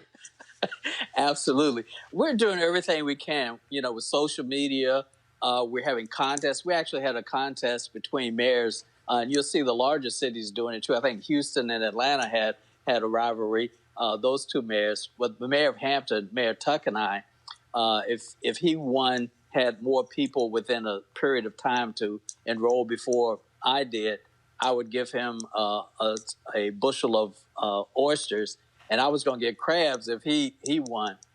Even though I had more people to register, percentage-wise, because it's a smaller city, Hampton, he won, and I had to fork over the oysters, so I hated that. But we're trying every means we can to be able to make people understand how important this is. There are a lot of course, when we talk about African Americans, when we speak about community needs, and I often talk about on this show how we have to connect the dots, and what I mean by that is a person is sitting there and they're living in a city, and somebody right now, whether they are in your city, they're in some other city, and they're saying, we need these things for our community. Well, in their mind, they're going to just simply go ask you, without realizing that you're going to go ask somebody else. And then you might be asking the state of Virginia. You might be asking the federal government. And so then those resources come down. And so what folks are not realizing, as far as I'm concerned, is that when they don't take this seriously, you can ask for all that you want, but that sucker is locked in for 10 years. It's locked. You can't go back and say, hey, these things have changed in our city in the last 2 years. No, you're locked. Your city can experience tremendous growth in the next 5 years, but you're still locked into the next census, right? That is correct. That is correct. The count, like you said, at that drop dead date, whatever number is there for you, that's it for 10 years. You don't get it's no replay, it's no mulligan, it's no slipses. That's it. When we talk about needs, what are you hearing the most from your constituents? What do they want? What do they want done? Well, we're the 5th largest city in Virginia, and we're about 60-40 population, 60% majority race, 40% minority. And where you have public housing and areas of poverty, those are the places that are in the greatest need. And those are the places where we're having, generally, as you heard the statistics, the most difficulty in getting the count. Young men between ages of 18 to 35. Children, for some reason, people are not reporting the number of children that they have in the house. Everyone that's in that household, when that person comes to ask you to take that census needs to be counted. It's heartbreaking to see the level of need in the city, and you want to be able to match the resources to the need. And people talk about equity. Everything that's equal isn't always needed the same. Where you have need, you want to be able to have the resources to do more for them. And it's heartbreaking sometimes when, you see the need, you have the plan, you know what you want to do, you know what would help, and then you don't have the resources. And those are the people who generally either don't vote or don't have counted in the census. And it's painful. You talked about how your mayors are competing. What about young constituents, people who are 18, 35? Because if you think this thing out 10 years from now, then they're going to be 28, 45. And so obviously getting them to understand long term what this means too. Absolutely. That's why education about the census is so important. The panelists that you just had, the literature that is out there, we're trying to come up with any means we can, especially for the younger group, because they say, what does it matter? I'm not going to see this money. It's not coming in my pocket. But actually it is. And 10 years when they want to, do something in their neighborhood, they want a street widen, they want lights better in their neighborhood. All of these things are contributed by the amount of money that we have. Also, which is very important, the number of representatives, as the person talked about. Last question for you, and that is, if you are one of those folks knocking on the door, or even just in, actually this here. Talk about the mayors. Have you created, let's say, a competition between churches? A competition in something else. That way, you sort of are getting other people involved in this, where they can sort of, sort of go back and forth on this whole thing. We have tried to create a competition. We've done this with our mayors. We're trying to get organizations and clubs. We have been very responsive to the local census takers in our neighborhood. They have really been good. I mean, they've been very creative. They'll come at a drop of a minute to any type of club meeting, any gathering of 3 or more people. We'll have a census taker there to either distribute literature, inform people about it. So, use the numbers. If you have an organization, you have a church group, you have a neighborhood that doesn't understand the purpose and the need of this, then we really want you to call the Census Bureau. And everybody has a local leader that will come out, will send someone out so that they can educate people to the need of this. This money is important, and we have one shot at it every 10 years. And I just can't emphasize that more. All right, then. Mayor, I certainly appreciate it. Thank you so very much. Hopefully when this... Thank you, my fraternity brother. I appreciate it. All right. Always have a good alpha in the house, folks. Mayor McKinley Price of Newport News, Virginia. I can't wait to, when this COVID thing dissipates, so I can get down and see you. I live in Northern Virginia, so it'd be great to get down there and play some golf. Absolutely, sir. All right. Thanks very much, folks. Of course, Mayor is president of the African American Mayors Association. Got to take a break. We come back. Civil rights groups are doing their part to also encourage folks to fill out their census form. We'll talk about that next on Roland Martin Unfiltered. You want to check out Roland Martin Unfiltered? YouTube.com/Roland S. Martin. And subscribe to our YouTube channel. There's only one daily digital show out here that keeps it black and keep it real. It's Roland Martin Unfiltered. See that name right there? Roland Martin Unfiltered. Like, share, and subscribe to our YouTube channel. That's youtube.com/Roland S. Martin. And don't forget to turn on your notifications so when we go live, you'll know it. It's rough out there. People are looking for change, for answers.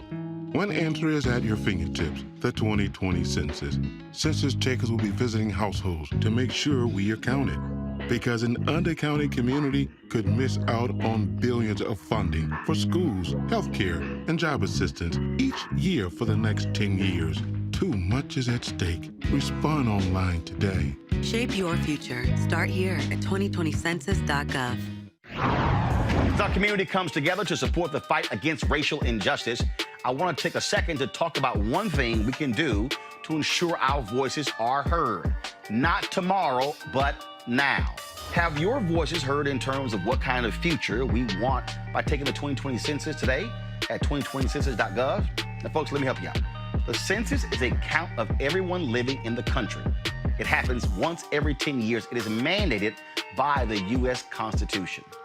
The thing that's important is that the census informs funding, billions of dollars, how they are spent in our communities every single year. I grew up in Clinton Park in Houston, Texas, and we wanted new parks and roads and a senior citizen center. Well, the census helps inform all of that and where funding goes. It also determines how many seats your state will get in the U.S. House of Representatives. Young black men and young children of color are historically undercounted, which means a potential loss of funding or services that helps our community. Folks, we have the power to change that. We have the power to help determine where hundreds of billions in federal funding go each year for the next 10 years. Funding that can impact our community, our neighborhoods, and our families and friends. Folks, responses are 100% confidential and can't be shared with your landlord, law enforcement, or any government agency. So please, take the 2020 census today. Shape your future. Start at 2020census.gov.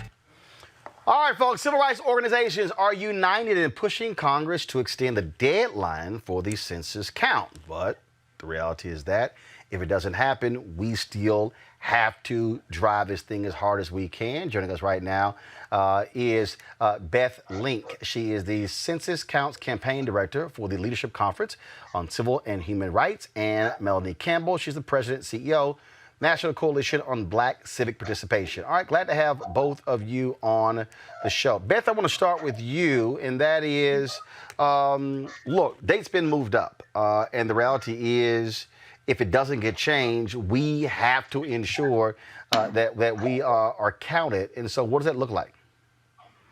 Yes, you're right. I mean, the bottom line is, as you've heard on the show today, the census is about money and power. And look, Roland, the Trump administration and Trump wants to erase Black people from the 2020 census because he knows that it's our shot at getting billions of dollars to our communities and the political power that we deserve. And that will enable us to be able to make real change for our families and our communities. We are doing everything that we possibly can, whether it's census city challenges. Mayor Lightfoot has a census cowboy on the south side of Chicago. Last weekend, we texted over 350,000 people who had not yet responded to the census, inviting them to respond in our Sisters for the Census text bank. But the reality is that the census is allowed to proceed with this truncated timeline. The Census Bureau will not have the time to count everyone. And we're already seeing that the Black community is behind. Michael, at the beginning of the show, said that nationally response rates are about 80%. That includes responses at the door. But when we look at the Black community, on average, predominantly Black communities are 10 points behind the national average. But if you look at specific communities, the south side of Chicago, we're seeing self-response rates in the 30s and in the 40 percentiles. We're seeing in Detroit response rates in the 40s. In Mississippi, around 50% self-response rates. So this is really going to hurt us if we don't get this extension. Well, this is also why I'm a huge believer in this, Melanie. And it's not just with the census, it's with civics across the board. Messaging matters. And I think connecting the dots matter. And I just think the census is one of those things that people, they hear about it, but I don't really know. And then we sit and talk about those of us who live and breathe public policy, billions lost. The person like, I don't know what you're talking about. And this, I think you got to operate like my man Joe Madison said. You got to put it where the goats can get it, where you got to make it as plain as possible for somebody to go, oh, I didn't realize that the census affects that. Right. Well, Roland, you helped us launch back in February, Black History Month, right? And we said due to in 2020, vote and be counted, right? And so we didn't know at that time we were going to be dealing with COVID. So we've been actually, while we're out here getting out the vote, tying voting and the census as about building power, as a power dynamic. 2, it's about your money. It's about our money, getting that money. So we say it's about money, power, and respect. And then the respect comes in being able to make sure that we show make sure that as Black people that we're fully counted, but we're fully counted so we can leverage that power politically, economically, through our issues around health care, being able to tie in through this COVID-19. So for these next 30 plus days, because we're right with Beth, with the leadership conference and all of our colleagues to keep pushing for the Congress to intervene. And at the same time, we're looking at that September 30th date. This last push, we said, this is it. We got to go hard. Like my sister Latasha said, we got to go hard in the paint, right? We got to do everything we can. And while we're knocking on doors, a lot of our folks are knocking on doors, doing safe distancing as best we can. We're the phone bank for the next 30 days. We're pushing the getting counted and voting early. So we just had to tie them together. We thought that was going to be what we do for the first half of the year, but who knew? So our message: do too in 2020, vote and be counted. The whole point, Beth, when I'm talking about how you got to make this thing plain, it is really getting, and that's why I keep bringing things down to sidewalks, pools, parks, senior citizen centers, things that are right there that in people's neighborhoods that they want to see improved, and tying that to filling out that form. That to me is, I think, how we have to be operating where a person goes, oh, I had no idea that those things were related. I had no idea. Mm-hmm. Absolutely. And if you also think about the pandemic and the health concerns that our communities are facing right now, I mean, the reality is that racism and discrimination have meant that our communities are relying on Medicaid, housing assistance, other financial assistance at disproportionately high rates. It also means that we are more susceptible to chronic health issues that makes us more susceptible to die from a global health crisis and a disease like COVID-19. And we need the resources for healthcare, for infrastructure. Certainly, folks need the resources to have better internet connectivity in your homes. We need the jobs that census data will bring to communities when they see the large population growth in a specific area. And we need the resources going to our schools. We need that extra lane on a highway that resources would bring. We need the resources that will bring relief for natural disasters that we're seeing across the South and in the Gulf. Census data drives that. That's that distribution of $1.5 trillion every year. And if we miss out on our piece of the pie, it will impact us certainly for the next decade, but could impact us for generations. And that's really what we're talking about when we're talking about participate in the census, but also make sure that communities are not deprived of their right to participate in the census by truncating the timeline. And Congress can extend those timelines, but the House already has. It's up to the Senate in an upcoming COVID-19 relief package or any other moving bill. It's urgent. It has to happen. And our communities need time to respond so we don't miss out. Obviously, Melanie, COVID has impacted everything. I mean, the reality is normally you have a ton of outdoor events, things around churches, all kind of different stuff to sign people up where people are congregating and going. But you actually have none of that.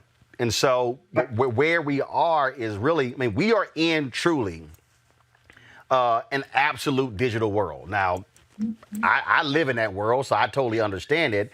But this is one of those things where I think civil rights groups taking advantage of their databases, saying, hey, each one of you out there, right now, look, there's more than 4,000, more than 5,000 plus folks who are watching. We need folks saying, hey, I need you to send that link to 5 people, 2020census.gov to 5 people, and not relying, frankly, on a group or relying on somebody coming on your door to be able to sort of spread this thing as fast as possible, as quickly as possible. And then the faith community is one working real close. Dr. Barbara Williams-Skinner with National African American Clergy Network is doing an awesome job, really utilizing the faith community. So many of our churches are online and not in congregations physically. So every angle that we can use. What you're doing with your show tonight is really a shining example of spending the time and taking the time. So many folks are sheltered in place. Not everybody, because of first responders and a lot of people working having to be out of home. But most people, even if you're working, you still go end up more at home than you are out in the general community. For being able to use every avenue we have. And some of this we still will have to, and our folks still are making those phone calls. And if you, and like 5,000 folks that are watching, they just look about where first have you been counted? Check and make sure you've been counted. And then make sure that your family has been counted, and just starting from there. The other part of it is really a big part of it. I know we talked about Black men and how important that is. So for us, we're doing a challenge with focus on Black men, especially the Black vote, to say, hey, we want you to vote and count it, and because a lot of young people would be counted at school and other places if they're students. But really honing in on Black men and really making sure that Black men are, just like we're concerned about the vote, we have to be concerned about the census as well. So we're just pushing, we're not going to let off the gas, Roland, until there's no day left to get folks to count. You talk about that whole point about connecting those two. And Beth, we've been telling folks about vote.org. Be sure to get registered, asking for your ballot. But at the bottom down here, they have 2020 census where they can fill out the form right there as well. And so, again, to me, this is one of those things where you're in a constant state of messaging, pushing out to as many people as possible. And no outlet, frankly, is too small, because if you can pick up 5,000 or 10,000, another 5,000 or 10,000. Again, that response rate you're talking about goes up dramatically. Right. Absolutely. And then, actually, hold on, Melanie, 1 second. Beth, then Melanie. Beth, go ahead. Okay.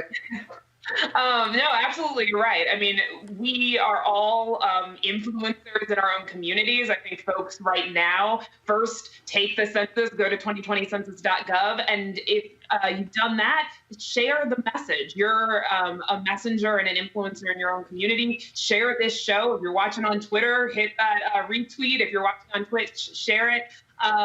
To get the message out to our communities. I think everyone knows someone that has not responded to the census. Maybe they're just procrastinating, or maybe there are barriers in life circumstance that has gotten in the way. But we can't miss out on these resources. I also just want to say you're right that the pandemic has really impacted how we as advocates reach out to communities and invite people to respond. We've held a number of digital weeks of action and days of action. I know that the National Coalition for Black Civic Participation and the Unity Diaspora Coalition have been doing incredible digital organizing on the different social media platforms. We've seen teletown halls from the CBC and other members. So we're really going all in to get out the count. But that's also impacted the way the Census Bureau can reach out to people. We know that folks may not feel comfortable opening their door to talk to a census enumerator because of the pandemic and health concerns. So folks should know the easiest way to avoid an enumerator or a census taker at your door is to respond online at 2020census.gov or to call the phone line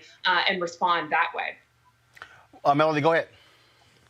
The other piece was the need to make sure that we engage Black immigrant communities, the Caribbean community, and folks from the African diaspora, because that's a big part. If you think about 2000 census and 2010 census, the Black population growth, a good part of that is Black immigrant communities, and so really making sure that we're engaging. So we're close with Dr. Claire Nelson, who's really pushing with the Caribbean community, and Benjamin Afrifa and others.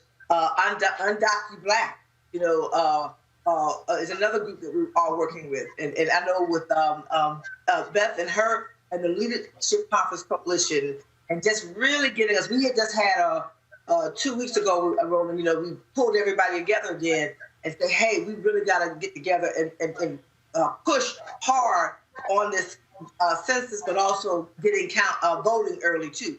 So again, I say do too in 2020 is that simple message: vote and be counted. People understand both of those are opportunities for us to exercise our power and get the resources we need and want for and deserve, because it's our money. At the end of the day, this is about your money coming back to your community to take care of your street, your school, your community, and get the things that you deserve and our community deserve. It's not a handout. It's about our money. Otherwise, it's going to go to somebody else. Well, political power going to go to somebody else. Well, and that's why I make the point specifically to black men. Look, if you're out there saying you want these things, this is directly tied to it. And again, I just think that for a lot of people, that this is a civics thing, not really understanding the levers of power, how these things work, where resources come from, who you're seeking things from, and how they work. So the census ties directly into districts in terms of how they're drawn, which is tied into who represents you in Congress or in the state legislature, which is then tied to resources that come your way, which is tied to, all of these different things. And again, as somebody who's covers city government and county government, I've sat in many of those long, boring meetings, and when the conversation comes up, they're talking about census tracts, what the data says in census tracts. Hello, when they say census tracts, that comes from the census. Absolutely. So that's how those things, and so literally, they're even breaking down, for the people who are watching, they're even breaking down health stats, education stats, all of those things by census tract.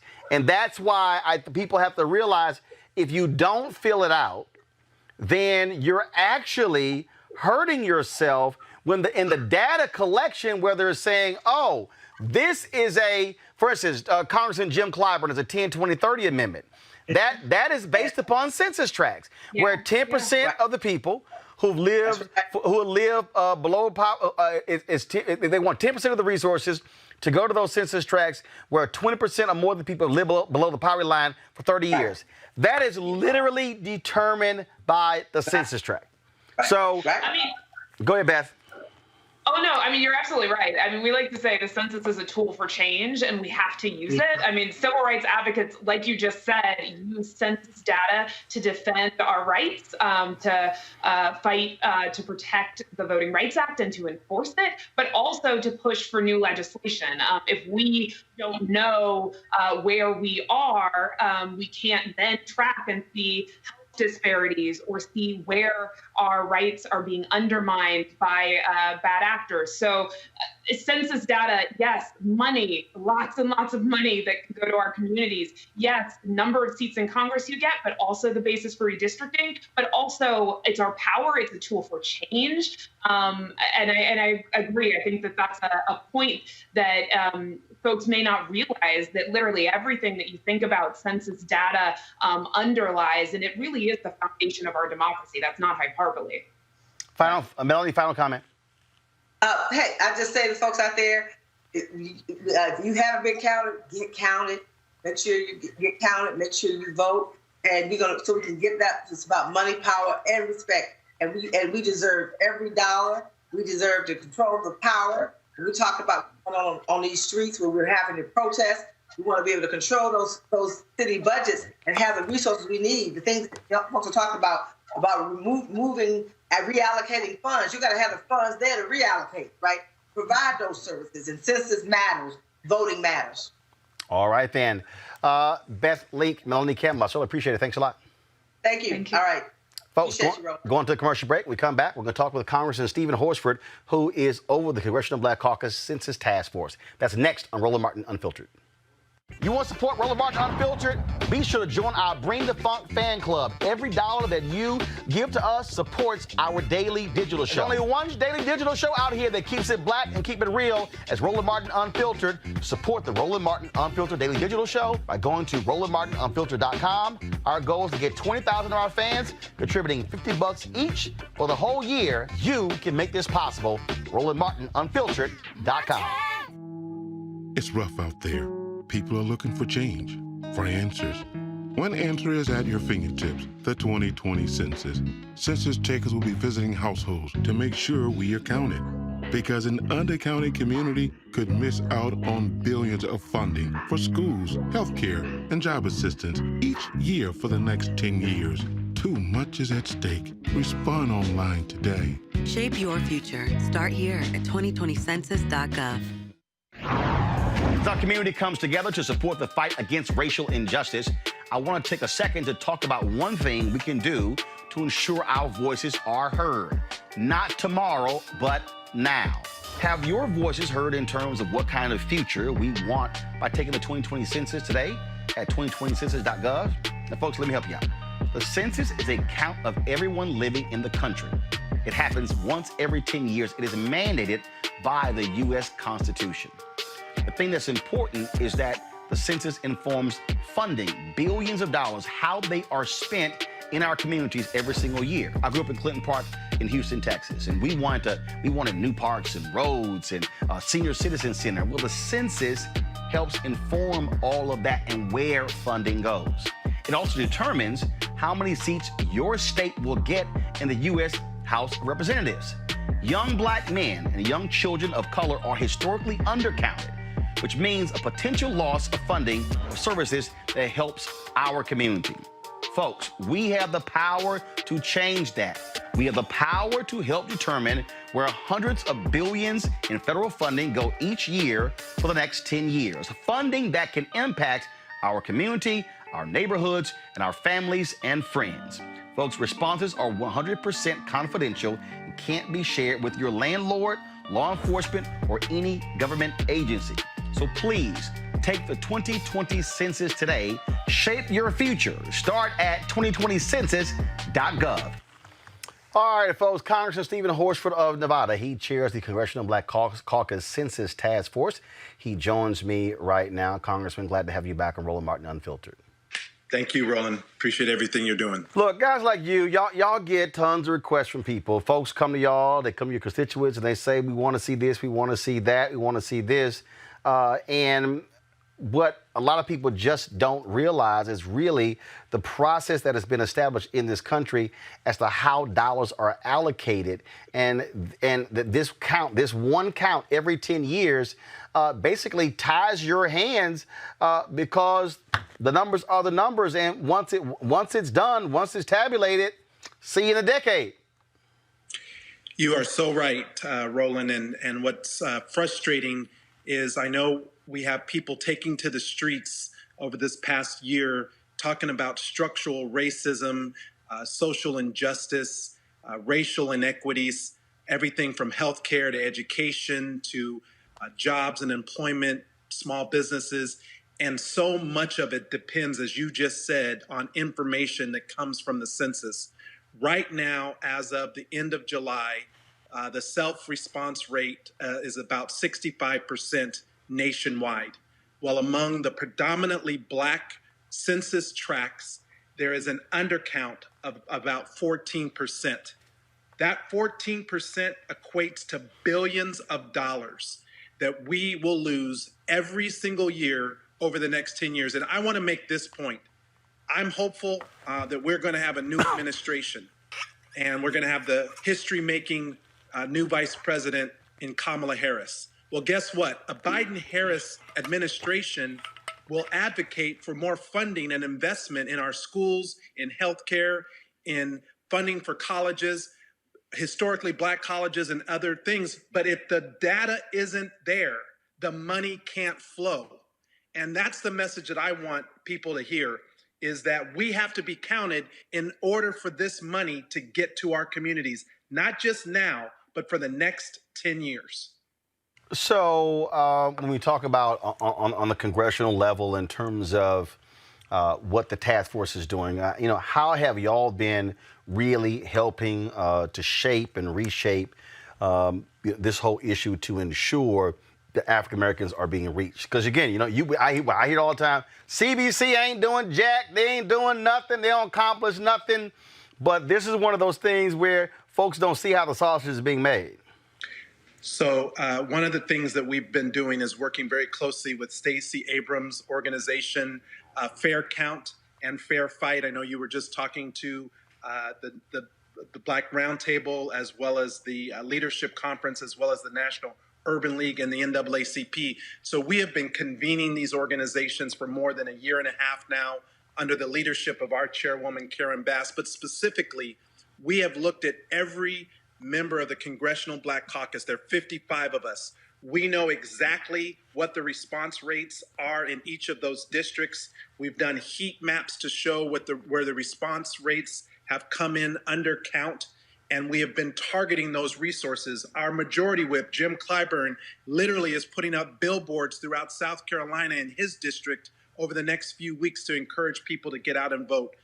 We've conducted town halls nationwide and in our district. I conducted job fairs in my district where we were able to make sure that people from our very community got hired as enumerators. And I know one of the biggest issues that you've pushed us on is to have accountability for the Census Bureau and where the millions of dollars of marketing money is going, and whether or not there's money coming to Black press, to Black media outlets in order for that message to reach our community. So we've been doing a lot, but unfortunately, we're up against the same forces that don't want our community to vote. They're the same forces that don't want us to be counted. Why? It's structural racism. They want to prevent the resources, the funding to come to our community. They want to take away our representational power in our congressional seats and in the legislature. My congressional district that I have the honor of representing got created in 2010 because we had a fair and accurate count. Well, I'm the first African American to serve in Congress from Nevada. I'm actually the first person of color from Nevada to serve in Congress. And so that matters. Representation matters. But if we are not counted, we're going to lose the progress that we've made. So, again, we have until the end of September.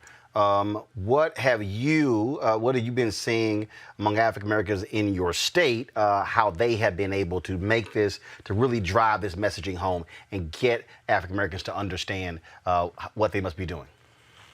Well, what we've been doing in my state and in my district is working with community-based organizations, trusted faith-based leaders, our churches, of course, the Divine Nine, our fraternities and sororities, to talk about the importance of this and to get out, even in the midst of COVID, and encourage people to make sure that they're counted. All right, Congressman Stephen Horsford, it's always great to have you on the show. Thank you so very much. Keep up the good work, and we'll keep pushing the message out every day to get our people to understand this money is ours, and we got to make it happen. All right. I certainly appreciate it, sir. Thanks a lot. All right, folks, that is it for us right here on Roland Martin Unfiltered. We certainly thank you. We want you to know if you want to support what we do at Roland Martin Unfiltered, be sure to join our Bring the Funk fan club. Go to Cash App, $RM Unfiltered, PayPal.com PayPal.me/R Martin Unfiltered, Venmo.com/RM Unfiltered. You can also send a money order to New Vision Media, NU Vision Media, Inc., 1625 K Street, Northwest Suite 400, Washington, D.C., 2006. And again, our goal is to get 20,000 of our followers by the end of the year to contribute $50 or more for the year. That's $4.19 a month, 13 cents a day. We do that, then we are self-funded and we are able to do what we need to do to ensure that we are spreading like this message. Look, there's not going to be other shows, not going to be dedicating a whole hour to this issue. Why it matters to us? Because when we're being undercounted, then we get less money in our communities, and that's why it matters. Shout out to these people who've given $50 or more: Casey Pitts, Cheryl Rogers, Corey Brown, Desiree Zimmerman, Eric Sterling, Fairmont Landscaping, Fern Glover, James Dix, Landria Jordan, Lenoris Abrams, Love to Praise Ministries, Our Black Business Portal, Patricia Williams, Petrula Griffin, Ramona Beck, Richard Lieutenant, Sandra White Brown, Sheila Pitts, Sylvia Jackson, T. Cry and Company LLC, Unique Clary, Vanessa Mitchell, Veronica Perry. Again, folks, we certainly appreciate it. Thanks so much. Been a fantastic week. We're going to see you guys on Monday right here on Roland Martin Unfiltered, as we always end our show on Friday. Here are the folks who are members of our Bring the Funk fan club. Hi!